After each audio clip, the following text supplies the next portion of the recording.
అధికార లాంఛనాలతో కానిస్టేబుల్ ప్రమోద్ హత్యక్రియలు హాజరైన IG Chandrasekhar Reddy, CP Sai Chaitanya. అంతకుడిని వెతికేందుకు ప్రత్యేక బృందాలు. ఐజీ హత్య ఘటనపై డీజీపీ సీరియస్. ఇక చూడాలి, మనం సిగ్గుతో తలంచుకోవాల్సిన అవసరం. తెలంగాణ రాష్ట్రం ఉందా, మనం బీహార్ రాష్ట్రంలో. ఈ రాష్ట్ర ముఖ్యమంత్రి ఏం చేస్తున్నట్టు, రాష్ట్ర ముఖ్యమంత్రి హోంశాఖ మంత్రి ఆయన దగ్గర ఉన్నది. దొంగను పట్టుకొని కోర్టులో ఉపజెప్పడానికి సిసిఎస్ పోలీస్గా ఉన్నటువంటి ప్రమోద్ అత్యంత కిరాతకంగా బండి మీద ఎక్కించుకొని పోతుంటే వెనక నుంచి కిరాతకంగా పొడిచినటువంటి దౌర్భాగ్యుడు రియాజ్. కామారెడ్డిలో నిజామాబాద్ కామారెడ్డి సంఘటన ఎంత బాధాకరం అంటే అంత బాధాకరం. చూడండి ఎంత దారుణం అంటే చూడండి. ఇక పోలీసులు నిజంగా ఎవరికి భయపడాలి?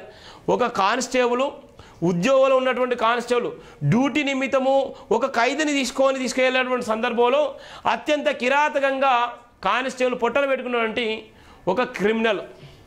మరి మనది ఏం జరుగుతుంది మన రాష్ట్రంలో? ఎవడి పాలయ్యిందిరో తెలంగాణని ఏపూరు సోమన్న బాడు.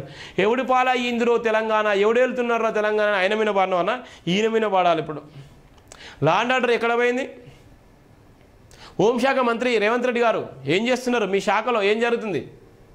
రాష్ట్రాన్ని గాలి గోలేసిన, రాష్ట్రాన్ని మొత్తం బీసీ బందని తెరపై తీసుకొచ్చిన. మరి అక్కడ ఉన్నటువంటి శాఖలో ఒక కానిస్టేబుల్ ఒక క్రిమినల్ చేతిలో ప్రాణాలు కోల్పోయిండు. ఆయన గ్రూప్ 1 ఉద్యోగం ఇచ్చే ఆ కుటుంబానికి, లేకపోతే గ్రూప్ 2 ఉద్యోగాన్ని ఇచ్చాయి. అధికార లాంఛనాలతో చేసిరు కాదు. పాపం చాలా బాధాకరం.